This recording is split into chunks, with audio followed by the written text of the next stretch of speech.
এখন বাজে ঘড়ির কাঁটায় 4:05। পকেট মোমো একদম গুড়ি গুড়ি ছোট ছোট। বন্ধুরা আমরা কিন্তু অবশেষে পৌঁছে গেছি। দেখো দেখো আমরা বাসে উঠে পড়েছি, আমাদের সিট নাম্বার দিয়েও দিয়েছে। টানানা টিরিং টিরিং মালবাজার বাস স্ট্যান্ডে।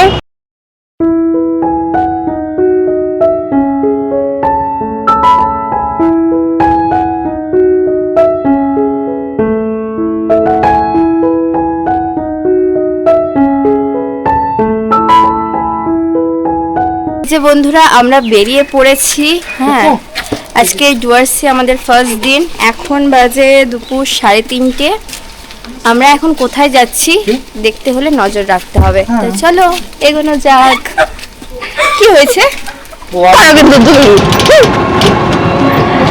এই যে বন্ধুরা আমরা টোটোতে উঠে পড়েছি। এখানে দই আছে। বাবার দোকান তো সামনে না পিছনে চলে যাচ্ছে, আমি যাই না এখানে। না না না এরকম। আর এই যে সেরা আমার বঞ্জি দিদির মেয়ে, আর এই যে আরাধ্যা, একে তো সবাই চেনো। আর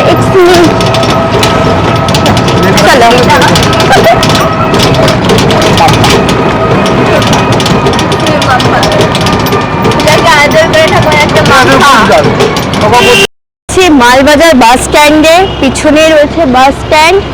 হ্যাঁ, ভীষণ পপুলার একটা জায়গা। আর আমার সামনেই রয়েছে NBSTC বাস। এই হলো সেই বাসটা, দেখো। এখন আমরা এই বাসে উঠবো। হ্যাঁ, north Bengal state transport corporation. চলো ফুল ফর্মটা বলেই দিলাম। যাই হোক, এখন রয়েছি আমরা টিকিট কাউন্টারের সামনে, আর এখনও টিকিট কাউন্টারটা খোলেনি। তা সেজন্য বুঝতে পারছি না যে কি কি ডকুমেন্টস লাগবে, কারণ এই প্রথমবার আমরা সরকারি বাসে যাতায়াত করব বিনামূল্যে। তা শুধু শুধু তো তোমার মুখ দেখে বিনামূল্যে যাতায়াত করতে দেবে না, নিশ্চয়ই কোনো একটা পরিচয়পত্র লাগবে এদের। তা আমাদের কাছে জেরক্স কপি ছিল, কিন্তু পরে জানতে পারি জেরক্স কপি দেখালে হবে না, আসল কপিও দেখাতে হবে। তা তোমরা যখনই এরকম বাসে করে যাতায়াত করবে, বিশেষত সরকারি বাসে, অবশ্যই আসল কপিগুলো, আসল পরিচয়পত্র নিজেদের সঙ্গে ক্যারি করার চেষ্টা করবে।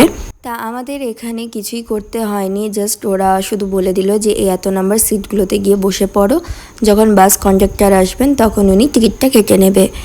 তা সেই হিসেবে আমরা কাগজগুলো বের করেছিলাম, পরে আবার কাগজগুলো গুছিয়ে রাখতে হলো। যাই হোক, চলো এখন বাসে ওঠার পালা আমাদের। ডুয়ার্সে আসার পর বুঝলাম যে সরকারি বাসে করে ঘুরতে হলে আসল কপি নিজের সঙ্গে ক্যারি করতে হবে। এরা কোনো রকম জেরক্স কপি দেখতে চাইছে না। এই নিয়মটা একদমই আমাদের জানা ছিল না, তাই বলে কি আমরা ফ্রিতে ঘুরতে পারিনি? একদমই না। পরে কন্ডাক্টর বলেন যে ফোনের মধ্যে যে কোনো একটা হার্ড কপি শো করলেই হয়ে যাবে। তা তার কথা মতন আমরা সেই কাজটাই করি। ফোনের মধ্যে থাকা পিডিএফ ফাইলে সেভ করা আমার আধার কার্ড, ভোটার কার্ড, এমনকি জয়ীর আধার কার্ড দেখাই। তা ওরা সেক্ষেত্রে ছাড় দিয়ে দিয়েছিল, কিন্তু বলেছিল নেক্সট টাইম আসলে কিন্তু অবশ্যই আসল কপি সঙ্গে করে ক্যারি করবেন আপনারা। আমরা বাসে উঠে পড়েছি, আমাদের সিট নাম্বার দিয়েও দিয়েছে, কিন্তু বাস ছাড়তে এখনো অনেকটা দেরি। 8 ঘন্টা অন্তর অন্তর এক একটা সরকারি বাস ছাড়ে, এখনো 10 মিনিট হাতে রয়েছে। তা গরমে ভাবছি কি করব। এখন বাজে বিকেল 4:07 আর আমাদের বাসটি ছাড়লো। এটি মালবাজার থেকে সোজা চলে যাবে জলপাইগুড়ি বাস স্ট্যান্ড পর্যন্ত, আর আমরা যাচ্ছি হচ্ছে মূর্তি রিভার। তা মালবাজারের প্রকৃতি আমার খুবই ভালো লাগে, যতবারই আসি নতুন করে মালবাজারকে দেখি, কারণ আমার বাবা মার জন্ম এখানে। আগে এত জনবসতি এখানে ছিল না, এখন প্রচুর প্রচুর জনবসতি হয়ে গেছে মালবাজারে। আর এখানে একটা জিনিস খুব ভালো লাগে, সেটা হচ্ছে সরকারি দপ্তর, যেরকম পোস্ট অফিস, জেল, থানা, হসপিটাল, স্কুল, সমস্ত কিছু কিন্তু রাস্তার পরপর করে সাজানো। এরকম না যে কলকাতায় যেরকম একটা সরকারি দপ্তর সল্টলেকে, আরেকটা ডালহৌসিতে, আরেকটা ধর্মতলাতে, ওরকমটা একদমই না। তোমরা রাস্তার পাশে লক্ষ্য করলে বুঝতে পারবে যে আমি কি বলতে চাইছি। আর এটা দেখো মাল আদর্শ বিদ্যালয়, এটা ছেলেদের হাই স্কুল, এর ঠিক পাশেই রয়েছে মেয়েদের হাই স্কুল। আর এখানে প্রচুর শপিং মল আমার চোখে পড়ছে এখন। আমরা গেছিলাম ডুয়ার্সে মনসুন টাইমে, আর এই সময় ডুয়ার্স দেখতে অসাধারণ লাগে। যদিও জুন মাস থেকে সেপ্টেম্বর মাস পর্যন্ত ডুয়ার্সের জঙ্গল বন্ধ থাকে, এটা একদম প্রকৃতির নিয়ম ধরা বাঁধা। তা যেহেতু আমরা বাড়িতে ঘুরতে গেছিলাম, অনেক দিন বাড়ি যাওয়া হয় না, বাপের পৈতৃক বাড়ি এখানে আমার। দেন 3-4 দিনের মতন তোমাদের দাদা ভাইয়ের অফিসও ছুটি ছিল, তা সেই সুবাদে ভাবলাম যে চলো একটু ডুয়ার্সে বেরিয়ে আসি, অনেক দিন যাই না। দেখা যাক কত নেয়।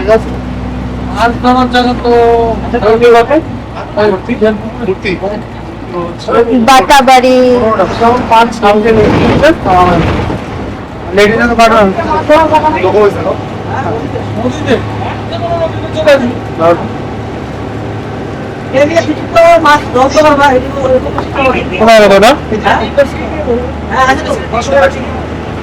হ্যাঁ, সেখানে তো তোমরা অল্টারনেট করলে না।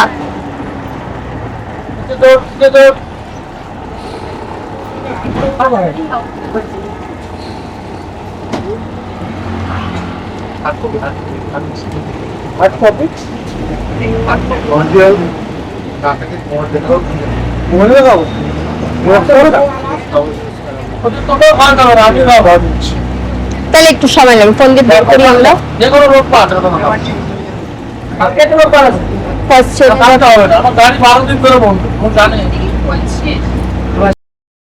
আমরা এখন রয়েছি চালসায়, আর এখানে দেখো চেকিং চলছে, কারণ কিছুদিন আগে ময়নাগুড়িতে একটা সরকারি বাস খুবই মারাত্মকভাবে অ্যাক্সিডেন্ট করে, তাই সেজন্য লক্ষ্য করছে যে ড্রাইভাররা সুস্থ রয়েছেন কিনা।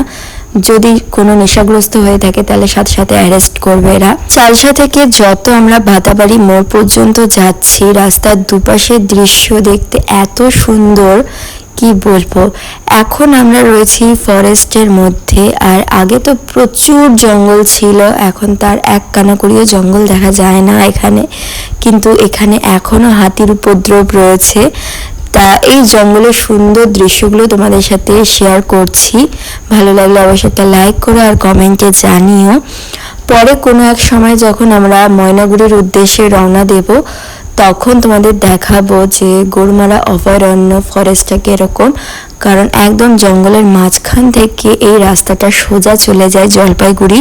আমরা যেহেতু খুব বেশি দিনের জন্য ডুয়ার্সে বেড়াতে আসিনি, হাতে গোনা ওই 3 থেকে 4 দিন মতন সময় রয়েছে, তা এই 3 থেকে 4 দিন আমাদের সবার বাড়িতে বাড়িতে ঘুরতে হবে।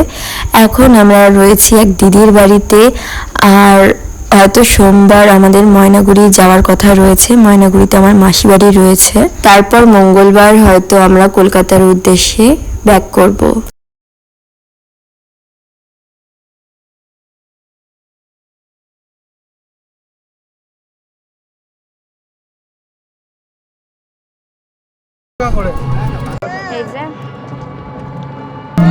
এই যে আমরা এখন রয়েছি টোটোতে, আমাদের নামতে হয়েছে বাতাবাড়ি মোড়ে, সেখান থেকে টোটো করেছি।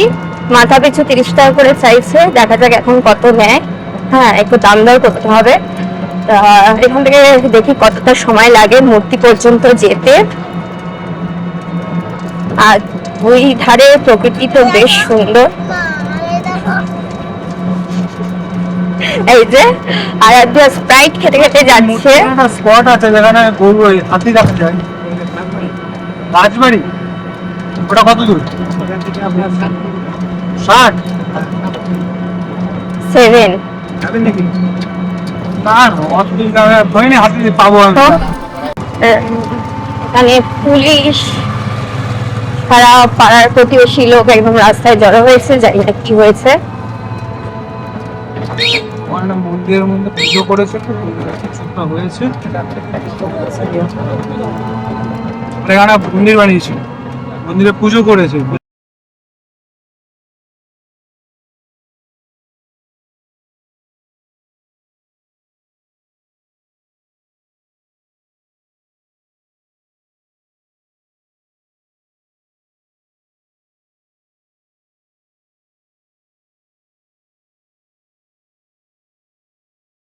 বন্ধুরা আমরা কিন্তু অবশেষে পৌঁছে গেছি মূর্তি নদীর পাশে।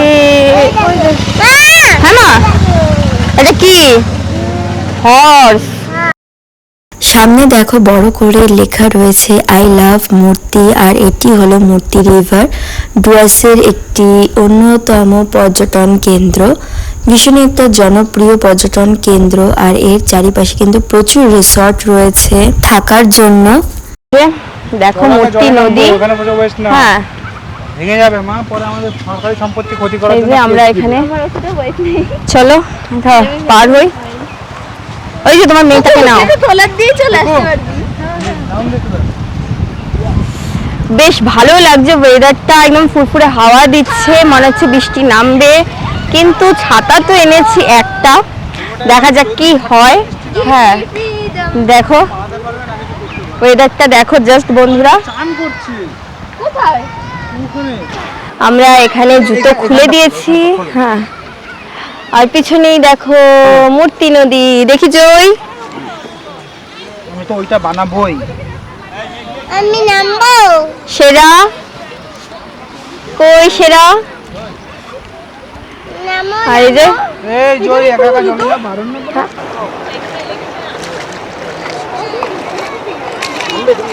চলো এদের অবস্থা দেখো।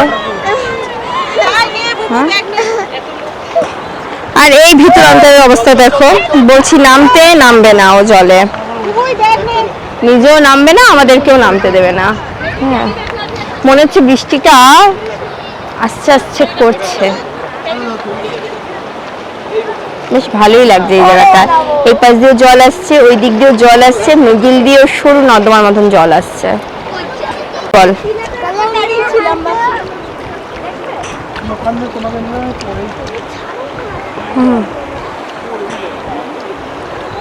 আমরা যে কি করতে চাইছি, চলো চলো সামনে চলো। আমারটা দেখো কত সুন্দর রয়েছে। আর দেখো এর বাদরামো, এখানে টিলা বানিয়েছে, আমি গিয়ে ফেলে দেবো একদম তো টিলা দ্বারা।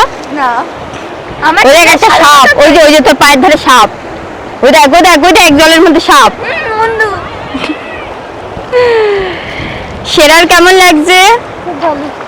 ওই ব্রিজটার কথা বলছিলে তুমি? হ্যাঁ হ্যাঁ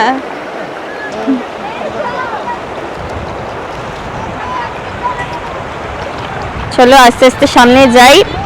এই যে এই পাথরগুলো শ্যাওলা পড়েছে, এগুলো স্লিপ কাটবে, এই পাশটা স্লিপ কাটবে, ইয়েতে ওঠো, শুকনোর দিকে ওঠো, এই পাথরগুলো স্লিপ কাটে।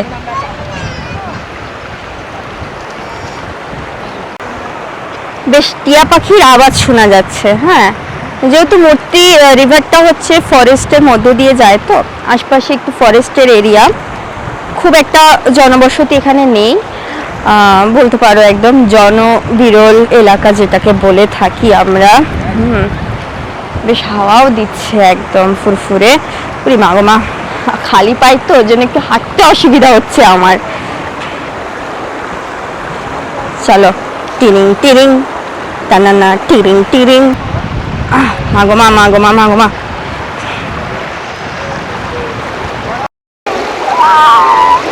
হয়েছে? চলো ওয়ান্স মোর, আমি ভিডিও বানাচ্ছি। চলো উপরে চলো, এবার জলতে পড়ো। দাঁড়ো আরেকটা করো। করছি আমরা যেটা জল দিচ্ছি। মাগো মা, এই জামা কাপড় ভিজাস না বাবা, তোকে কি কাজ দিয়েছে এগুলো দেখি? গায়ার জন্য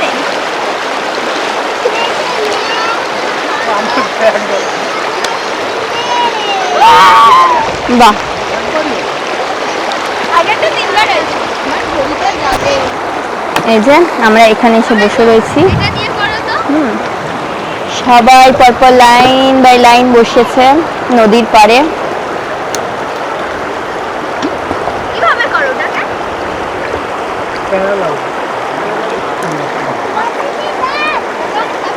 কি ভালোই না লাগছে, নদীর পাশে ঘন্টার পর ঘন্টা বসে থাকতে কার না ভালো লাগে।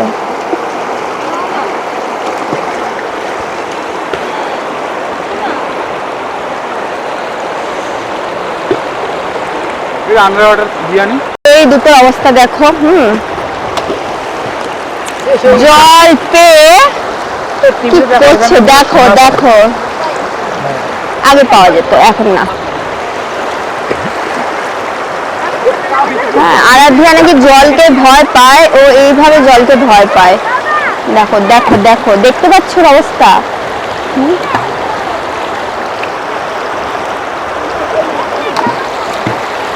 দেখা গেল এর মধ্যে কে পটি করলো, তোমার হাতে সাথে পটি চলে জায়গায়। হতেই পারে।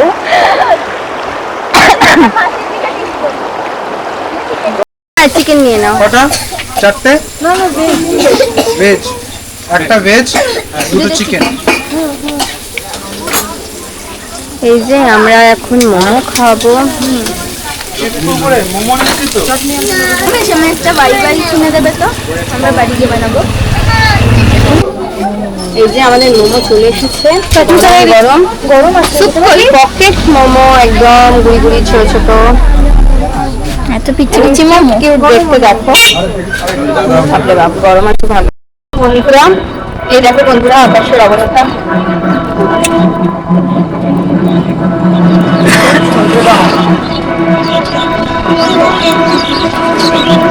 বসো।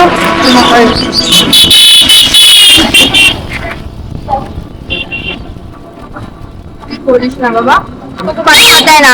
এটাও তাহলে রাস্তার নামে হাসিয়ে না পড়ে। এই পাশটা দেখো, ওখানে যেন মেঘ ভেঙে পড়ছে, একদিকে চা বাগান, একদিকে সুন্দর পিচের রাস্তা।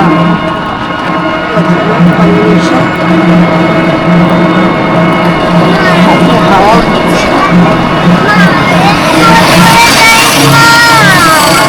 কেন রেনকোটটা আনলে না?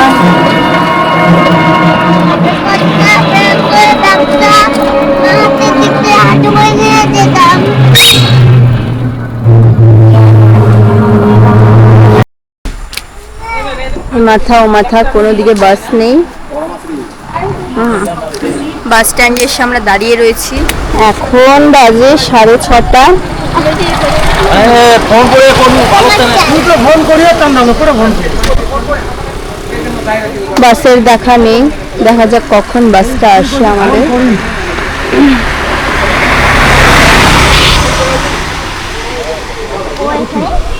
কিন্তু কোনটা আমরা পড়েছি, আর বাতাবাড়ি থেকে ডিরেক্ট মালবাজার যাবো টোটোতে করে। দুটিতে বাস পাচ্ছিলাম না অনেকক্ষণ ধরে, আর এদিকে দেখে মনে হচ্ছে বৃষ্টিতে অবস্থা হয়ে গেছে। এই দিকটা